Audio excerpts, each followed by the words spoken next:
Existe una mecánica en los videojuegos que posee un punto de vista bastante diferente si la comparamos a su significado en la vida real. La muerte, por desgracia, es una de las peores cosas que existe en la vida.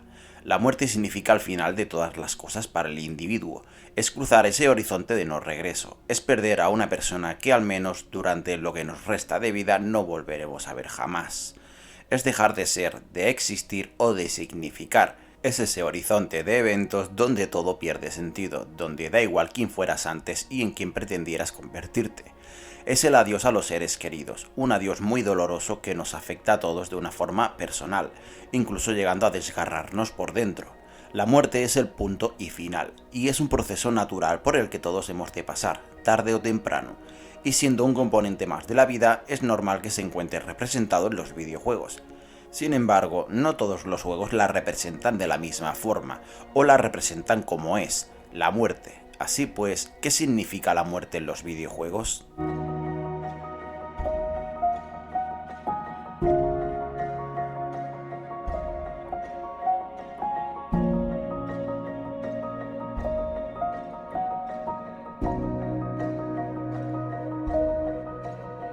Da igual tu procedencia, ideología, religión o pensamiento. La muerte afecta a todo el mundo por igual.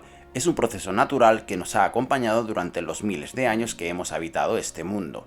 Es por ello que el concepto de la muerte ha sido llevado de forma deliberada a los diferentes sectores de entretenimiento y, como no, también el mundo de los videojuegos. Sin embargo, el concepto de la muerte es mirado desde diferente prisma desde este sector audiovisual. Y a menos que estemos hablando de un personaje secundario, normalmente la muerte, en este caso la muerte de nuestro personaje o nuestra, suele poseer una trascendencia poco relevante.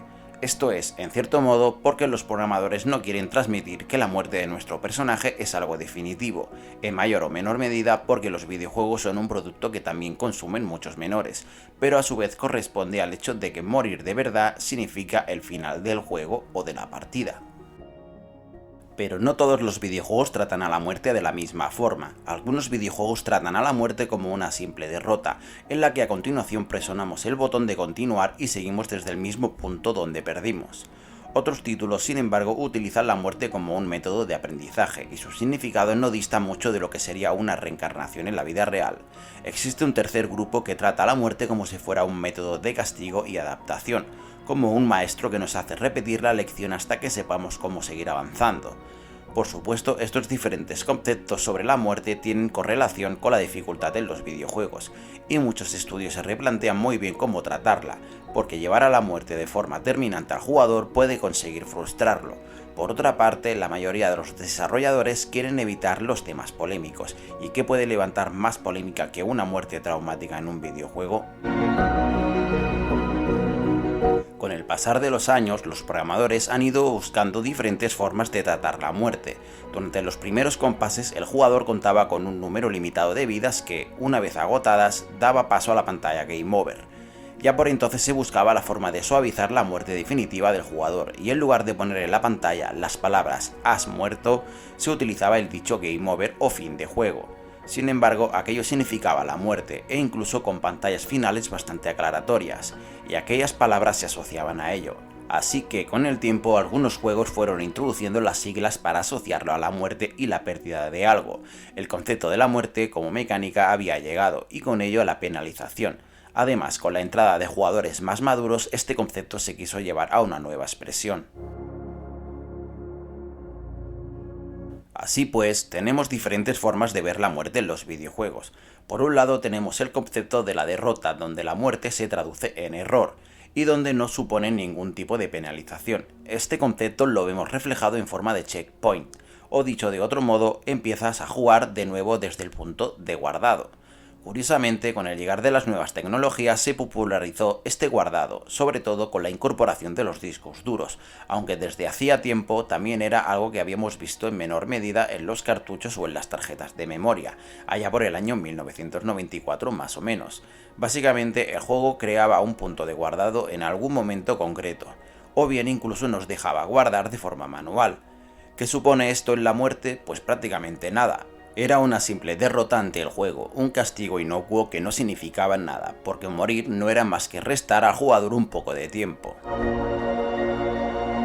Otro concepto instaurado por un subgénero, el Souls-like, era el del sacrificio, donde dejábamos por el camino nuestra experiencia y parte del avance conseguido. Un factor muerte basado en el ensayo y error que nos obligaba a jugar de manera más cuidadosa. Este concepto fue instaurado por la saga Souls de From Software, y aquí cuando morías sí que quedaban representadas las palabras has muerto, porque morir tenía un propósito. En los Souls-like morir supone perder parte de la experiencia conseguida, que no obstante podemos recuperar si alcanzamos la zona donde hemos sido derrotados y recogerla del suelo, o bien de otro modo. Sea como fuere, esto era una mezcla entre lo que había antaño y lo moderno, porque morir era una penalización, pero sin llegar al punto de tener que reiniciar el juego. Es un buen sistema de aprendizaje y un punto más a tener en cuenta.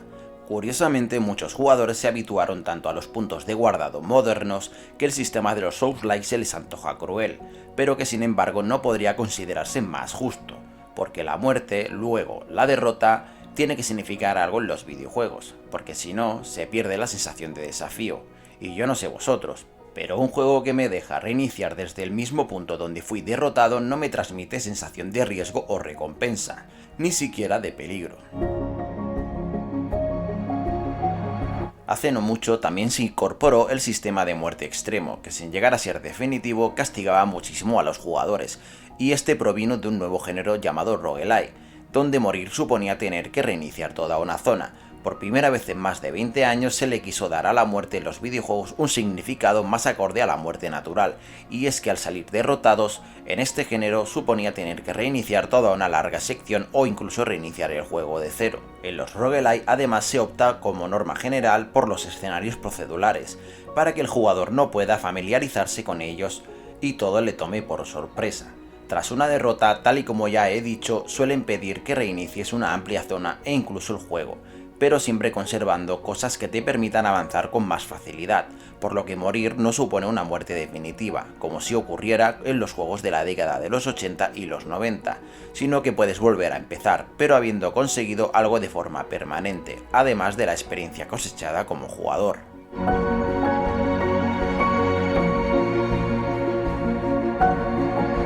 Finalmente tenemos algunos juegos, muy pocos, donde la muerte es definitiva y es permanente, que nos obliga a reiniciar el juego, o bien los hay que introducen la mecánica de la muerte como una simple penalización, pero que mezcla el permadeath con la muerte por capítulos. Por poner unos ejemplos, muchos conocerán el permadeath de los XCOM, donde perder un componente de nuestro ejército supone perderlo de forma definitiva, pero sin embargo podemos seguir jugando porque manejamos a muchos componentes de un pelotón.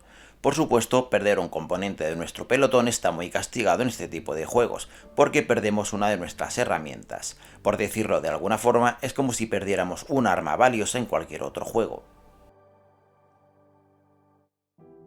Como apunte excepcional, ¿sabíais que a lo largo de los años han llegado a publicarse algunos juegos en la plataforma de Steam donde si llegábamos a morir incluso no podíamos volver a jugar? Por supuesto, estos juegos son una rareza y no son nada habituales porque la gente no está dispuesta a comprar algo que pueda perder de forma definitiva, como es natural. La muerte en los videojuegos es una simple mecánica y a menos que esté representada de forma sentimental, por ejemplo al perder un personaje secundario al que le hemos cogido cariño, pocas veces puede llegar a representar su auténtica naturaleza.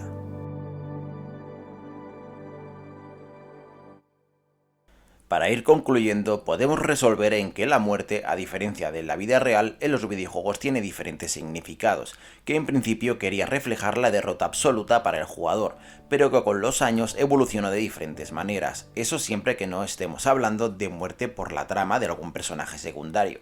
Con el pasar de los años, la muerte supuso sencillamente el reinicio de alguna zona, y que los desarrolladores buscaron la forma de suavizar para que no se sintiera como algo demasiado contundente, lo que hacía que perdiéramos la sensación de reto y de sacrificio, y por lo tanto acabó en cierto modo relacionada con los diferentes modos de dificultad. Y más tarde hemos visto que algunos géneros han decidido adaptar la muerte como una mecánica de ensayo y error, incluso llegando a castigar al jugador hasta tal punto que debía reiniciar el juego entero o incluso una sección especialmente larga, pero sin llegar a ser total.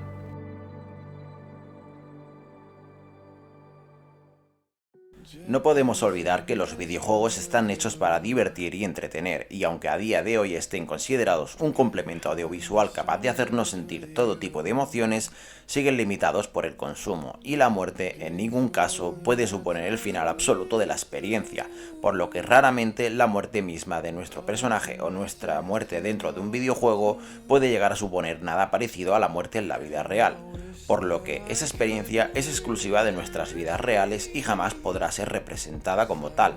Aún así, hay videojuegos que tratan a la muerte con respeto, que la representan como lo que es a través de sus historias y sus percepciones.